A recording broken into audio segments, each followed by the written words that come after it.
2주차를 맞은 민주당 순회 경선, 곧 있으면 제주와 인천의 경선 결과가 공개되는데요. 제주와 인천의 당심은 어떨지 전망하면서 각종 전국 이슈도 짚어보겠습니다. 강성필 민주당 부대변인 그리고 송영훈 전 국민의힘 대변인 모셨습니다. 어서 오세요. 안녕하십니까.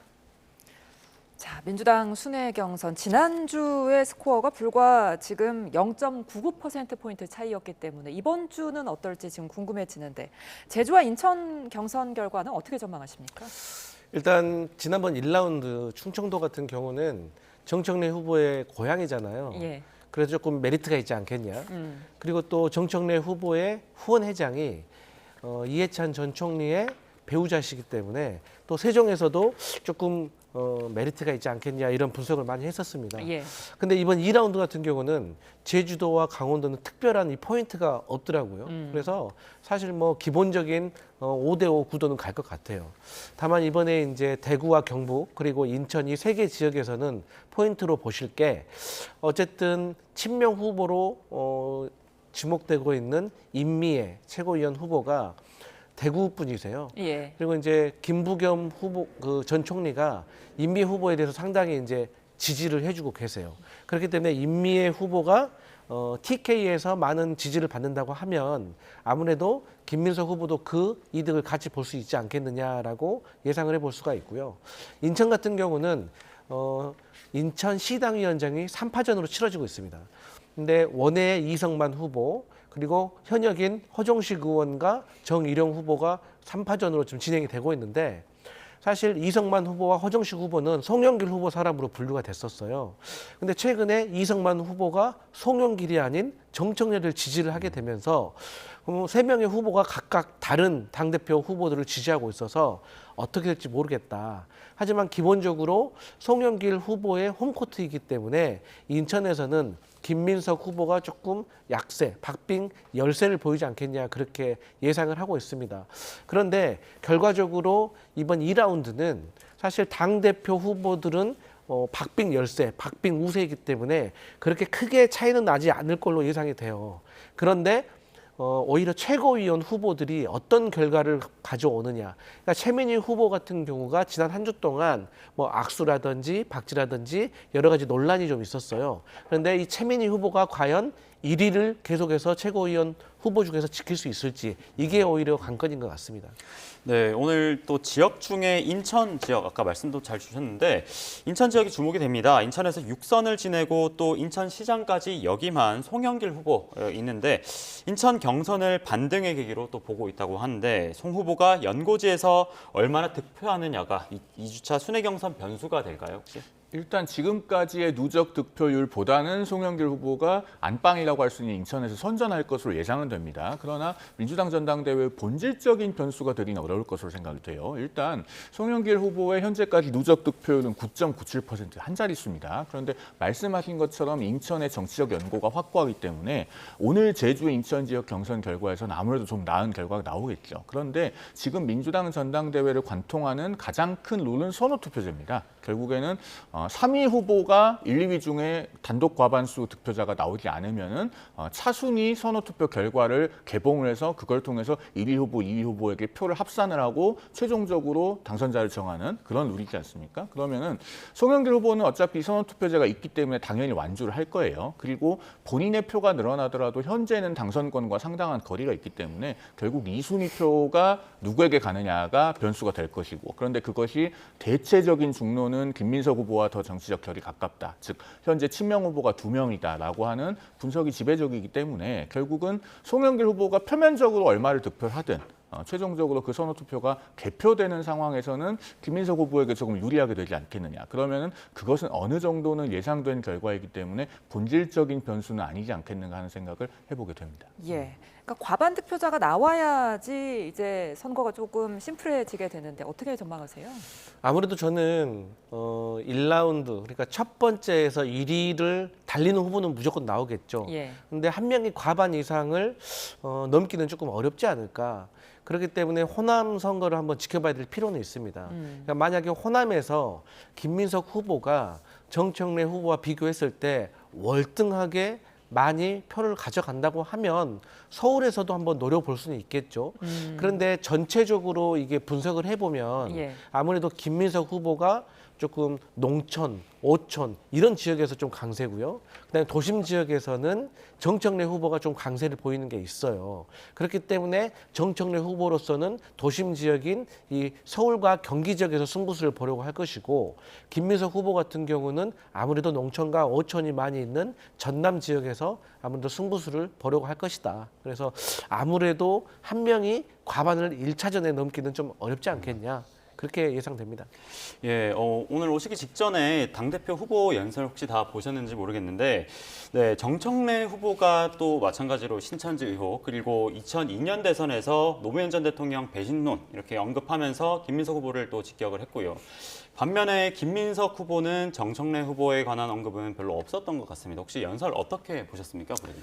그러니까 이제 사실 1등의 전략과 2등의 전략이 그렇게 차이가 나는 거예요. 1등 같은 경우는 이제 변수를 통제하고 이 온화하고 여유 있는 모습을 보여주는 것이 아무래도 선거에 도움이 된다고 생각을 하고 아무래도 이제 2위와 3위 후보 같은 경우는 역전을 하기 위해서는 뭔가 모멘텀이 필요하고 사실 안 좋은 방법이긴 하지만 이 역전의 발판을 마련하기에는 네거티브만 한 게 없죠. 근데 문제는 이 네거티브가 충격적이어야 해요. 그러니까 기존에 들어보지 못한 충격적인 소식을 갑자기 듣게 되면 사람이 지지를 바꿀 수도 있지만 기존에 있었던 내용을 반복하게 된다면 그렇게 큰 영향을 주지 못할 거라고 생각을 합니다. 그런데 이제 저는 자꾸 정청래 후보가 뭐 상대 후보들의 탈당 경력에 대해서 배신자론이라든지 아니면 이재명 대통령을 끝까지 지키지 않을 것이다 라는 식으로 이제 공격을 하는데 제가 느끼는 당원들의 마음은 그렇다면 정청래 후보 당신은 당을 지킨 게 아니라 당적을 지킨 게 아니냐 이런 비판을 할 수도 있는 거거든요. 그리고 지금까지 전당대회가 하는 과정 속에서 뭐 노무현 전 대통령을 배반했다든지 뭐 김대중 대통령을 배반했다든지 뭐 이런 적통 논란이 있었는데 사실상 여당에 지금 전당대회 당대표를 뽑는 이 선거가 가장 중요한 것은 이재명 대통령을 도와서 다음 총선과 대선에서 누가 승리할 수 있겠느냐 이런 적임자를 뽑는 것이지 뭐 조선 왕조도 아니고 누구의 적통이다라고 하는 것은 너무나도 구시대적이라는 그런 이미지를 많은 당원과 지지자들이 얘기하고 있어요. 그래서 저는 네거티브를 하더라도 좀 이런 것은 이제 좀 지양돼야 될 문화가 아닌가 그런 생각합니다. 네. 자, 이런 여러 비판의 목소리에도 불구하고 지금 개파간 신경전도 최고조에 이른 것 같습니다. 이런 상황 속에서 지금 최고위원 1위가 친청계로 분류되는 최민희 의원인데 당심을 어떻게 해석해야 될까요? 일단 현재 민주당 전당대회는 당대표 선거부터가 1위가 엎치락뒤치락 하고 있지 않습니까? 예. 어느 한쪽이 확고한 우위를 점하지 못하고 있는 상황인데 최민희 후보는 최고위원 선거에서는 상당히 독주를 하고 있어요. 말씀하신 것처럼 2위와 현재 6% 넘는 격차가 있습니다. 예. 최고위원 후보가 8명인 것을 감안하면 상당히 큰 격차이고 이 요인은 결국 민주당 전당대회에 지금 투표하는 집단이 어떤 모집단인지를 잘 봐야 됩니다. 민주당 권리당원 수가 지금 152만여 명 정도 되거든요. 그러면은 우리나라 유권자 4,400만여 명의 3.5%가 채 안 됩니다. 그러니까 우리나라 전체 유권자 중에 가장 민주당에 대한 당성이 투철한 집단이다 이렇게 표현할 수 있을 것 같아요. 그러니까 자발적으로 당비도 내고 또 당원으로서 투표권도 행사하는 것 아니겠어요? 이런 분들에게는 그동안에 최민희 의원이 과방위원장으로서 보여준 강성 행보 과격한 언행 이런 것들이 상당히 정서적 만족감을 주어왔을 것으로 보입니다. 그리고 그런 것들이 반영된 것이 현재의 득표율인 것으로 보이는데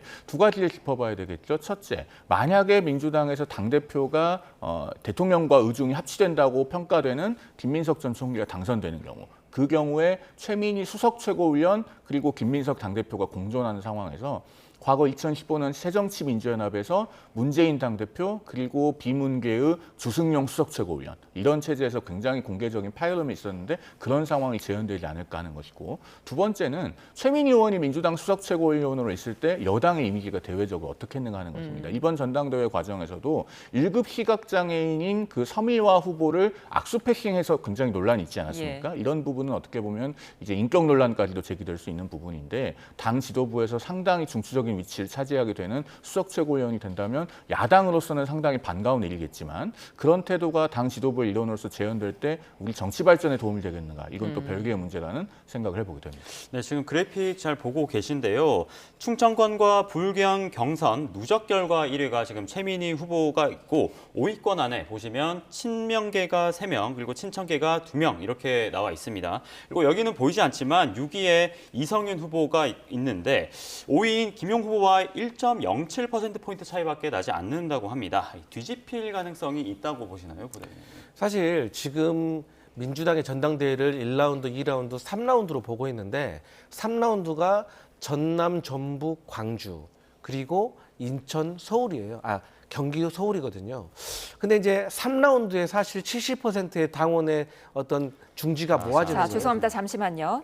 자, 민주당 전국 순회 경선 제주, 인천권의 투표 결과가 곧 발표됩니다. 현장 모습 함께 보시죠.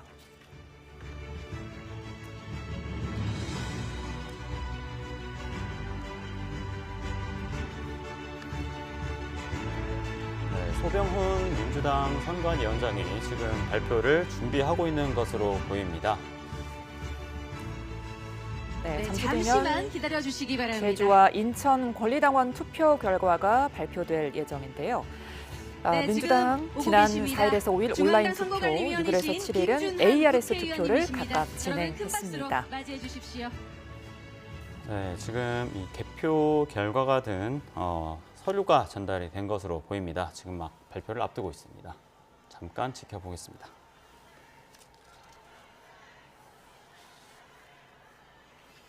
안녕하십니까. 존경하는 당원, 대의원, 동지 그리고 국민 여러분. 더불어민주당 중앙당 선거관리위원장 소병훈입니다. 지금부터 더불어민주당 제3차 정기 전국 당원대회 당대표 및 최고위원 선출 선거 제주, 인천 권리당원 선거인단 투표 결과를 발표하겠습니다. 투표 결과는 제주, 인천 순서로 후보자의 기호순에 따라 득표수와 득표율을 발표하겠습니다. 먼저 제주입니다. 투표율을 말씀드리겠습니다. 권리당원 선거인단 수 44,195명, 투표자 수 16,607명, 투표율은 37.58%입니다. 당대표 후보자 개표 결과입니다. 기호 1번 송영길 후보 1240표, 득표율 7.47%. 기호 2번 정청래 후보 6625표, 득표율 39.89%. 기호 3번 김민석 후보 8742표, 득표율 52.64%입니다. 최고위원 후보자 개표 결과입니다. 기호 1번 최민희 후보 6080표, 득표율 18.31%. 기호 2번 김용 후보 4422표, 득표율 13.31%. 기호 3번 김영호 후보 1376표, 득표율 4.14%. 기호 4번 서미화 후보 4781표, 득표율 14.39%. 기호 5번 한민수 후보 4680표, 득표율 14.09%. 기호 6번 이성윤 후보 3696표, 득표율 11.13%. 기호 7번 박선원 후보 5125표, 득표율 15.43%. 기호 8번 임미애 후보 3054표, 득표율 9.19%입니다. 이어서 인천입니다. 투표율을 말씀드리겠습니다. 권리당원 선거인단 수 56,942명, 투표자 수 3만 591명, 투표율은 53.72%입니다. 당대표 후보자 개표 결과입니다. 기호 1번 송영길 후보 3,559표, 득표율 11.63%. 기호 2번 정청래 후보 13,237표, 득표율 43.27%. 기호 3번 김민석 후보 13,795표, 득표율 45.09%입니다. 최고위원 후보자 개표 결과입니다. 기호 1번 최민희 후보 9,980표, 득표율 16.31%. 기호 2번 김용 후보 8,071표, 득표율 13.19%. 기호 3번 김영호 후보 1,588표, 득표율 2.60%. 기호 4번 서미화 후보 9,508표, 득표율 15.54%. 기호 5번 한민수 후보 8,930표, 득표율 14.60%. 기호 6번 이성윤 후보 8,200표, 득표율 13.40%. 기호 7번 박선원 후보 11,694표, 득표율 19.11%. 기호 8번 임미애 후보 3,211표, 득표율 5.25%입니다. 이어서 당대표 및 최고위원 후보자 제주 인천 지역 권리당원 합산 투표 결과를 발표하겠습니다. 권리당원 합산 선거인단 수 10만 1,137명, 권리당원 합산 선거인단 수 투표자 수 4만 7,198명, 득표율은 이게 따로 계산하지 않았습니다. 합치지 않았습니다. 당대표 후보자 합산 개표 결과입니다. 기호 1번 송영길 후보 4,799표, 기호 2번 정청래 후보 19,862표, 기호 3번 김민석 후보 22,537표입니다. 최고위원 후보자 합산 개표 결과입니다. 기호 1번 최민희 후보 16,060표, 기호 2번 김용 후보 12,493표, 기호 3번 김영호 후보 2,964표, 기호 4번 서미화 후보 14,289표, 기호 5번 한민수 후보 13,610표, 기호 6번 이성윤 후보 11,896표, 기호 7번 박선원 후보 16,819표, 기호 8번 임미애 후보 6,265표입니다. 이상으로 더불어민주당 제3차 정기 전국 당원대회 당대표 및 최고위원 선출을 위한 제주, 인천 권리당원 선거인단 개표 결과 발표를 마치겠습니다. 고맙습니다. 네, 이상으로 개표 결과 발표를 마치겠습니다. 오늘 끝까지 선의의 경쟁을 펼쳐주신 네, 더불어민주당 제주 인천 지역 경선 결과 발표 함께 보셨습니다. 먼저 제주 지역 투표율은 37.58%였는데요. 후보별 득표율은 송영길 후보가 7.47%, 정청래 후보 39.89%, 김민석 후보 52.64%를 차지했습니다. 네, 인천 지역의 경우 송영길 후보의 경우 11.63%, 정청래 후보의 경우 43.27%, 그리고 김민석 후보가 45.09%로 1위를 기록했습니다. 네. 인천 제주 지역 경선 결과 보셨는데요. 지금 지난주까지만 해도 정청래 후보와 김민석 후보가 거의 비등비등했는데 오늘 이제 결과를 보면은 김민석 후보가 앞서 나가게 됐습니다. 예상하신 대로입니까? 네, 사실 뭐 이제 말씀드렸지만 예. 박빙 우세, 박빙 열세이기 때문에 사실 큰 차이는 없을 거라고 생각을 했습니다. 예. 왜냐하면 이번 2라운드의 그 모수 자체가 사실 그렇게 많은 표심은 아니거든요. 그래서 여기서 1등을 했다고 해서 혹은 꼴등을 했다고 해서 이 결과가 끝난 건 아니거든요. 예. 어차피 호남과 서울에서 이게 결판이 나는 것이기 때문에 사실 끝난 게임은 아니지만 그럼에도 불구하고 이 비율이라는 게 있잖아요. 예. 사실 흐르는 민심과 당심은 비율은 거의 그대로 같이 가는 경향이 있고 또 최고위원 같은 경우는 제가 앞서 말씀드렸지만 이 최민희 후보가 지난 한 주 동안 논란이 있어가지고 이 논란에 대해서 당원들이 어떻게 평가하는지에 대한 이 순위의 바뀜이 사실 호남에 많은 표를 줄 것이다, 표를 가릴 것이다 그렇게 생각을 했었습니다.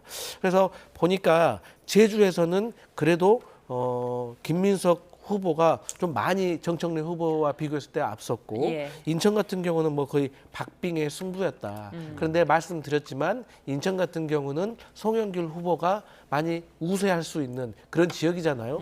그 결과로 송영길 후보가 제주에서는 7% 정도 되지만 인천에서는 11% 정도를 얻었기 때문에 송영길 후보와 김민석 후보가 함께 표를 나누어서 가진다는 걸 감안하면은 그래도 어쨌든 김민석 후보가 예상보다는 더 많은 표를 받았다 이렇게 분석할 수 있겠습니다.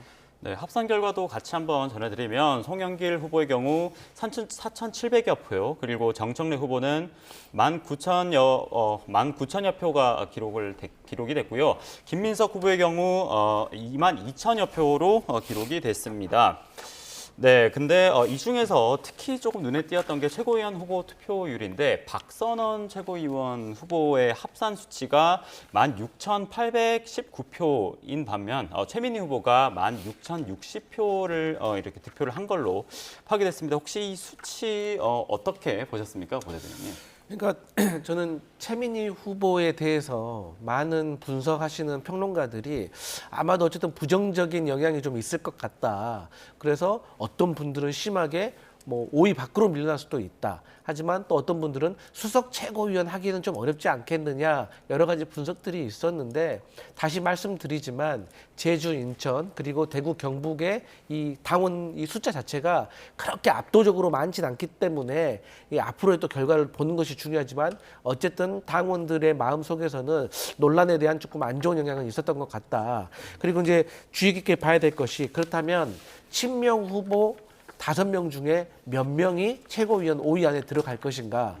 친청 후보 3명 중에 몇 명이 들어갈 것인가? 제가 마지막 김용 후보의 결과를 제가 제대로 적지를 못했는데 어쨌든 아마도 친청 후보는 한민수 후보와 최민희 후보 이 두 분이 올라간 것 같고 친명 후보는 박선원, 서미와 뭐 김용 후보까지 만약에 3명이 올라갔다고 하면 아무래도 확실히 당대표가 됐든 최고위원이 됐든 이 당심이 점점 친명 후보들에게 몰리고 있는 경향성은 보이고 있다. 이렇게 분석할 수 있겠습니다. 지금 네, 보니 김용 후보가 합산으로 12,493표를 득표를 했고요.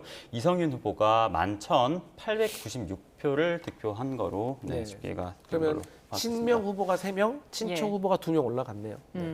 이제 다음 주면은 당원의 70%가 있는 호남과 수도권입니다. 여기서 이제 판가름이 난다고 봐도 무방할 텐데 오늘 결과가 영향이 좀 있을까요? 큰 영향은 없을 걸로 봐요. 일단 지금 가시적으로는 누적 1위가 바뀌었습니다. 예. 지난주까지는 정청래 후보가 0.99% 차이로 1위를 달리고 있었죠. 표차로는 1,211표 차이였는데 지금 누적 합산 결과로 이제는 김민석 후보가 1,464표 차로 1위, 그러니까 0.86% 앞서게 됐습니다. 그런데 지금까지 이 9개 시도의 결과가 민주당 전당대회 전체에서 차지하는 비중이 아직도 3할이 되지 않는다라고 하는 걸 눈여겨볼 필요가 있습니다. 예. 그러니까 첫 경선지로 발표됐던 충청권이 민주당 전체 권리당원의 10.73%가 있었습니다. 그리고 이틀째 결과가 발표됐던 부산, 울산, 경남이 6.46%였거든요. 그러니까 어제까지 누적으로 나왔던 결과가 민주당 전체 권리당원 중에 17.2%를 차지하는 권역까지의 결과입니다. 그리고 오늘 지금 발표된 제주와 인천이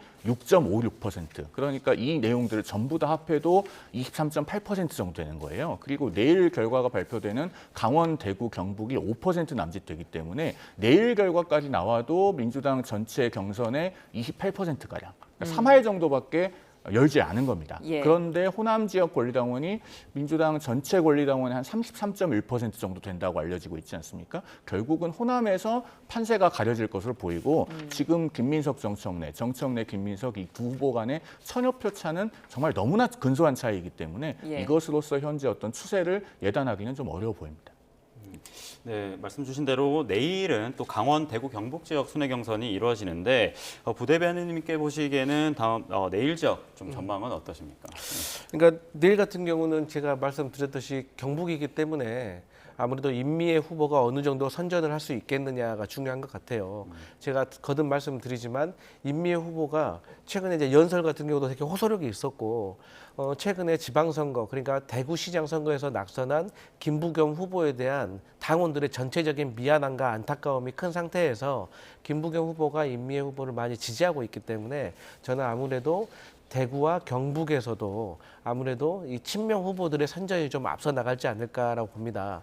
그런데 말씀드렸듯이 여기 지역도 사실 저희 민주당으로서는 험지이기 때문에 뭐 대구 같은 경우는 당원이 14,000분 정도밖에 안 돼요. 그렇기 때문에 이제 1등을 한다고 하더라도 사실 큰 표차를 벌리기는 어려운 상황이지만 다시 말씀드리지만 어쨌든 전체적으로 이번 전당대회에서 누가 당대표가 돼야 되고 누가 최고위원이 돼야 되는가에 대한 당원들의 흐르는 민심은 비율로 반영이 되기 때문에 저는 지켜볼 만하다 이렇게 봅니다. 예.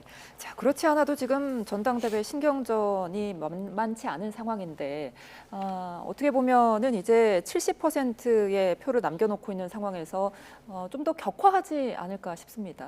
그동안에도 사실은 민주당이 8월 17일 이후에 하나의 당으로 계속 온전하게 정치를 할 수 있을까에 대한 의구심이 상당히 있을 정도로 예. 그렇게 격화돼 왔는데 앞으로 더 격화된다면은 뭐 민주당으로부터 국민들의 민심이 더더욱 빠르게 떠나가는 결과가 될 거예요. 그리고 사실은 이 전당대회를 잘 보면은 민주당 권리당원들도 여기에 대한 상당한 피로감을 보여주고 있습니다. 예. 그것을 방증하는 것이 투표율이거든요. 그러니까 첫 경선지인 충청권의 투표율이 41.5%였는데 예. 작년에 있었던 8.2 전당대회에서 충청권 투표율은 51.46%였습니다. 그러니까 투표율이 1년 사이에 10% 정도 하락을 한 것이죠. 그다음에 두 번째 경선지였던 부산, 울산, 경남도 1년 전에는 투표율이 65.57%였어요. 그런데 이번에 투표율이 54.7%였으니까 역시 10% 넘게 감소를 한 겁니다. 그리고 오늘 투표율이 지금 제주도에서 37.58%, 인천에서 53.72%인데 지금 경선 결과를 발표하는 소병훈 의원도 제주, 인천의 투표율을 합산해서 발표하지 않잖아요. 예. 그러니까 이런 부분이 지금 민주당으로서는 사실 전당대회 득표율에 가려진 뼈아픈 부분입니다. 그러니까 김민석 후보, 뭐 정청래 후보, 송영길 후보가 우리 국민들을 가뜩이나 지금 더운 여름에 더위에 시달리고 있는데 전당대회를 보면서 더 덥다는 느낌이 들지 않도록 좀 각자 모두 톤다운을 할 필요가 있어요. 물론 후보들 입장에서는 승부가 중요하겠지만 결국 정치는 국민을 보고 하는 것입니다. 이 전당대회가 점점 더 국민들에게 피로감을 주는 양상으로 전개되어서는 안 될 것이다 라는 말씀을 드립니다. 지금 말씀 주신 것처럼 지금 전당대회 기간 동안 상당히 공방이 격화되는 모습이라서 전당대회 끝난 이후에도 후유증이 상당할 수 있다 이런 우려가 나오는데 그 변수 중에 하나로 이제 과반이 넘느냐 안 넘느냐 이 부분을 좀 짚는 분들도 많은 것 같습니다. 부대변인님께 보시기에는 어떻게 전망하십니까? 근데 제가 역대 양당의 전당대회를 봤을 때 어느 전당대회가 아름답고 바른 말, 고운 말만 썼는지 저는 기억이 별로 없어요. 그렇기 때문에 사실 전당대회는 빨리 끝내는 게 좋습니다. 그런데 우리 송영문 대변인께서도 말씀하셨지만 과거에 그 이해찬 전 총리와 김한길 대표가 함께 경쟁을 했던 그 전당대회가 한때 친노와 비노의 경쟁으로 상당히 최근 들어서는 거셌던 그런 전당대회였어요. 근데 그때는 이제 단일성이 아니라 집단 지도 체제였어요. 그래서 1등이 당대표 되고 2등이 수석 최고위원 되고 3, 4, 5등까지 이렇게 가는 거였는데 그때 사실 끝나고 나서도 상당히 이 두 진영 간에 두 세력 간에 앙금은 있었습니다. 그래서 그 이후부터는 저희 민주당이 이 집단보다는 단일성, 그러니까 당대표와 최고위원을 분리를 해서 뽑아가지고 권위를 세워주는 거거든요.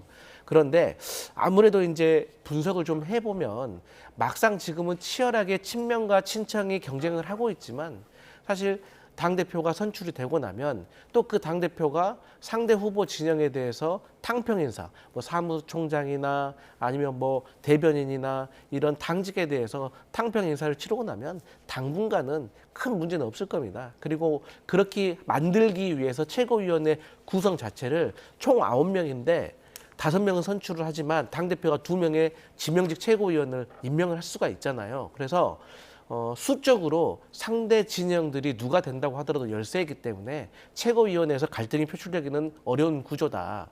다만 이제 나중에 공천에 가서 28년도에 공천 가서는 또 이제 뭐 공천에 탈락하신 분들은 그때 전당대회 때 뭐 우리가 친청이라서 우리가 친명이라서 또 이렇게 피해받는다라고 이제 갈등이 표출될 수 있겠지만 당분간은 그러기는 어렵다 그렇게 보여집니다. 네, 최고위원 부분도 좀 짚어보겠습니다. 계속해서 지금 친명계, 친청계 3대2 정도로 유지되고 있는 모양새인데 이런 추세가 계속 되겠을까요? 결국은 친청 2명, 친명 2명까지는 어느 정도 당선권에 근접한 걸로 보입니다. 예. 오늘 인천 지역에서는 최민희 의원이 아주 근소한 차이로 1위를 내줬지만 예. 누적 득표 1위는 굉장히 굳건해 보이거든요. 그러니까 친청계에서는 최민희 의원과 한민수 의원, 그리고 친명계에서는 그 박선원 의원과 서미화 의원 이렇게까지는 당선되는데 큰 어려움이 없을 것으로 보이고 결국은 5위에 이제 그 이재명 대통령의 측근이라고 알려져 있는 김용전 민주연구원 부원장 또는 이성윤 의원 이 중에 누가 이제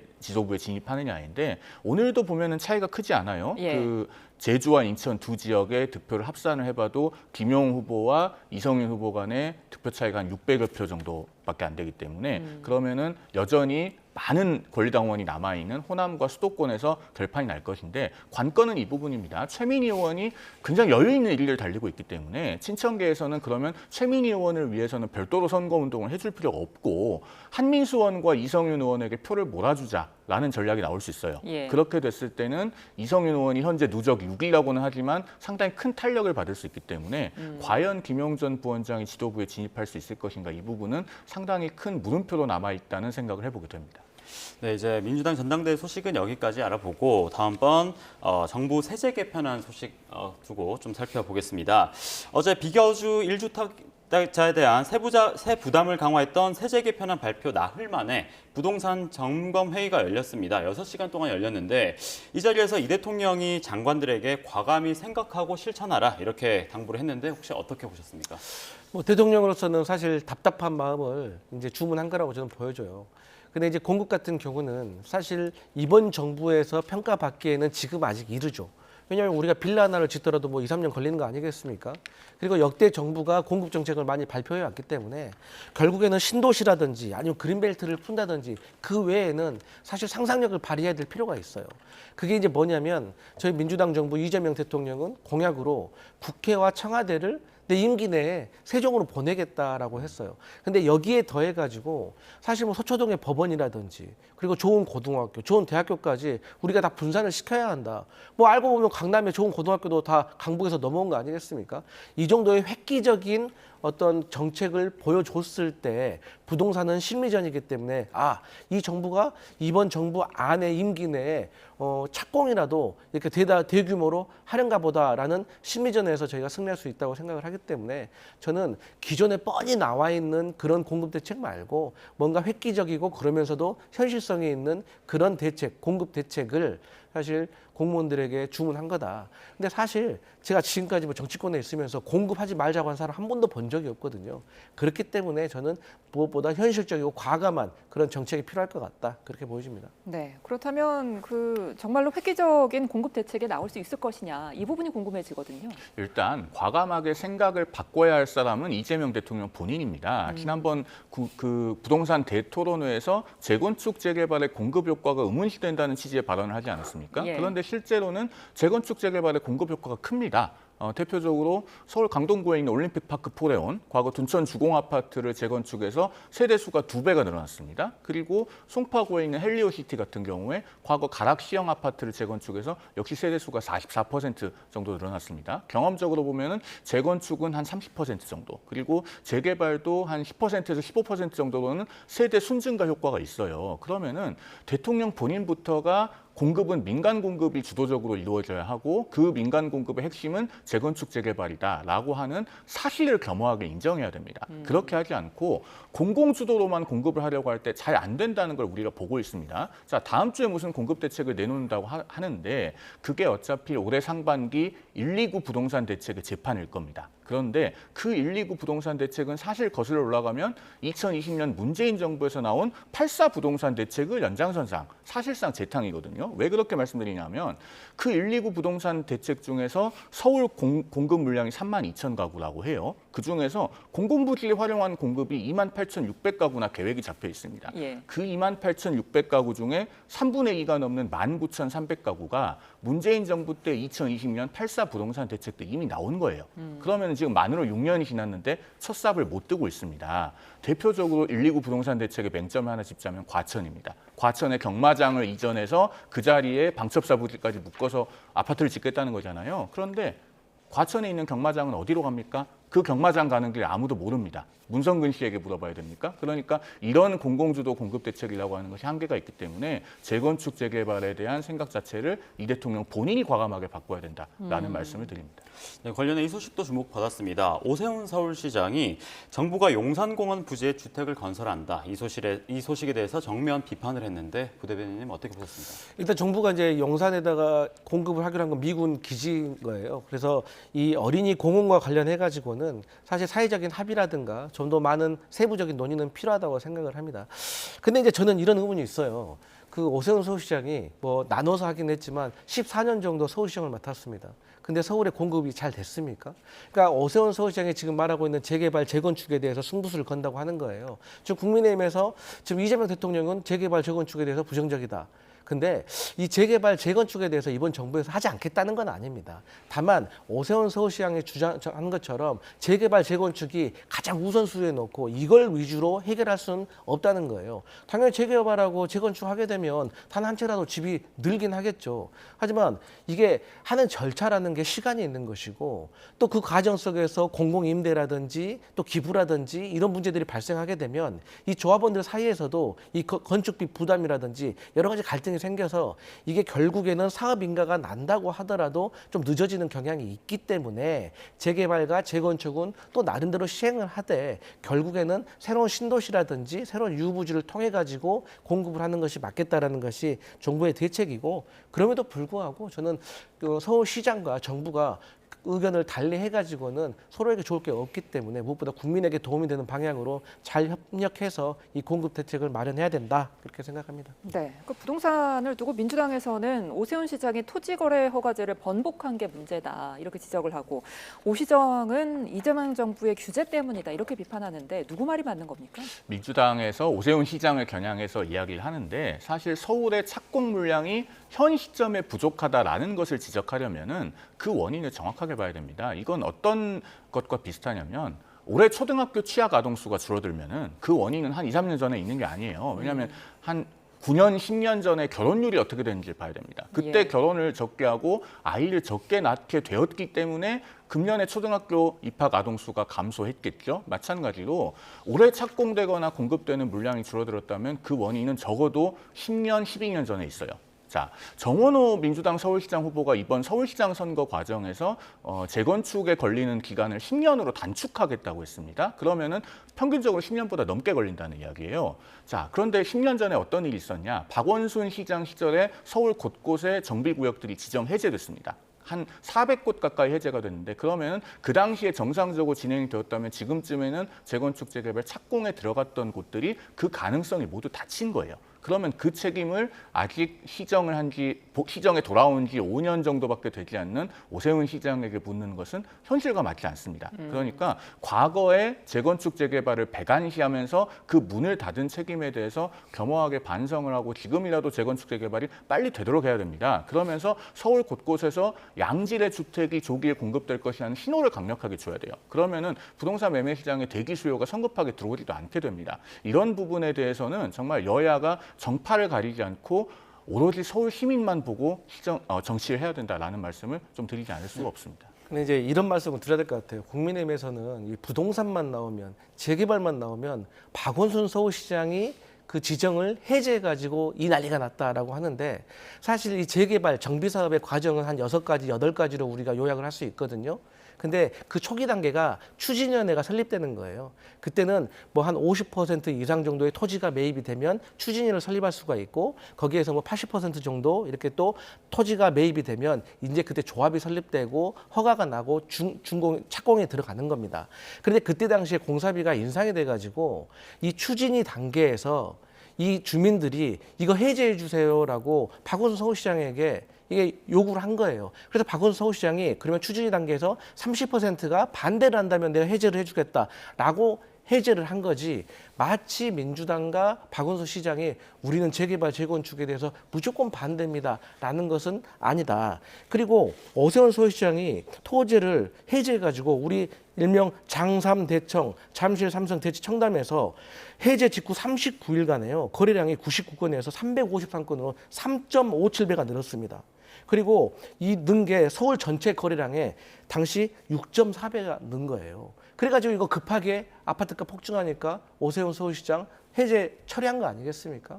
그렇기 때문에 지금 와서 네가 잘했니 내가 잘했니 그렇게 따지는 것도 사실 중요한 문제이긴 하지만 더 중요한 것은 결국에는 국토부와 정부와 서울시가 협력을 해서 이 문제를 해결해야 되기 때문에 저는 무조건적으로 민주당을 비판하고 정부를 비판한 것은 옳지 않다 이렇게 말씀드립니다. 짧게만 좀 의견을 말씀드릴까요? 사실 누가 잘했느니 잘 못했느니를 민주당이 따지기 시작했죠. 그러니까 이야기를 안 할 수가 없는데 청비구역이 지정이 해제되면 다시 지정될 때까지는 조합 설립인가 사업 시행인가 관리처분 계획인가 이주 착공 이런 진도가 전혀 나갈 수가 없습니다. 그리고 그렇게 정비구역 지정이 해제된 곳이 박원순 시장 시기에 397곳이나 돼요. 그러니까 앞서도 말씀드렸던 것처럼 10년 전에 결혼을 적게 했기 때문에 지금 취약 아동수가 줄어드는 것처럼 10년 전에 정비구역이 대거 지정 해제됐기 때문에 지금 서울에 빈 땅은 없고 재건축 재개발로 착공할 곳이 없게 되는 겁니다. 두 번째로 토지거래 허가 말씀하셨으니까 짧게 말씀드리면은 그러면은 그 이재명 정부에서 토지거래 허가구역 조정대상 지역을 확대해서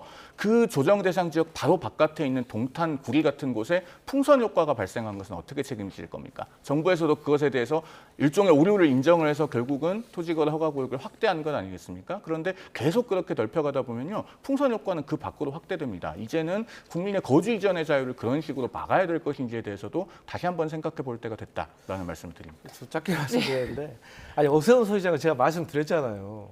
이게 연속적으로 한 건 아니지만 14년을 서울시장을 맡으신 분이에요. 이재명 정부 이제 1년 3개월 됐습니다. 그런데 부동산 정책에 대해서 평가한다면 누가 더 객관적으로 평가받을 수가 있겠어요. 그렇죠. 다시 말씀드리지만 방금 조합 설립인가 말했지만 그 전 단계가 뭡니까? 추진이다잖아요. 그 추진 단계에서 주민들의 공사비가 올라가지고 견디지 못하고 재산권을 행사할 수 없으니까 박원순 서울시장에게 해제를 요구한 거고 그러면 30% 이상이 해제를 요구하면 그때 풀어주겠다라고 한 거기 때문에 다소 오해가 있을 수 있지만 너무 과도한 박원순 시장에 대한 공격은 좀 자제해야 된다 봅니다. 저희 시간이 이제 부족해서 마지막 소식 짧게만 좀 다뤄보고 각각 의견 여쭤보고 마무리하겠습니다. 저희 국민의힘 윤리위 소식입니다. 최근에 서범수 진종호 의원에 대한 징계 절차를 개시했는데 현재 또 윤리위 내부의 내홍이 또 한창 진행되고 한때 진행됐지 않습니까? 그래서 징계 기준에 대해서도 한동안 논란이 있었는데 설령 이제 징계 결론이 나온다고 해도 이 결론을 받아들일 수 있는가 이를 토대로 좀 많은 얘기가 나오는 것 같습니다. 네, 전 대변인님 먼저 의견 여쭤보겠습니다. 지금 객관적으로 우리 국민들께서 보시기에 국민의힘 윤리위가 현재 상태대로 어떤 의결을 한다고 했을 때 그것에 대한 정당성이 광범위하게 인정될 수 있을까요? 지금 우종환 윤리위 부위원장이 어제 윤리위 부위원장직에서 사퇴를 했고 한 종합편성 채널 유튜브에 나가서 윤리위의 저간의 사정에 관해서 상당히 소상하게 이야기를 했습니다. 그 포인트가 크게 4가지인데 첫째로 윤민우 윤리위원장이 외부 인사와 징계에 대해서 상의를 해왔다. 그러면은 윤리위원회의 독립성이 크게 훼손되어 왔다고 볼 수 있겠죠. 그다음 두 번째로 윤리위원장이 결정문을 독단적으로 쓴다. 그러니까 배현진 서울시당 위원장이나 김종혁 전 최고위원을 징계를 할 때도 윤리위원들에게 공유해주지 않았다는 취지로 이야기를 합니다. 그러면은 그 결정 자체의 정당성에 큰 하자가 있는 거예요. 이미 법원에서 가처분 결정도 나왔습니다만.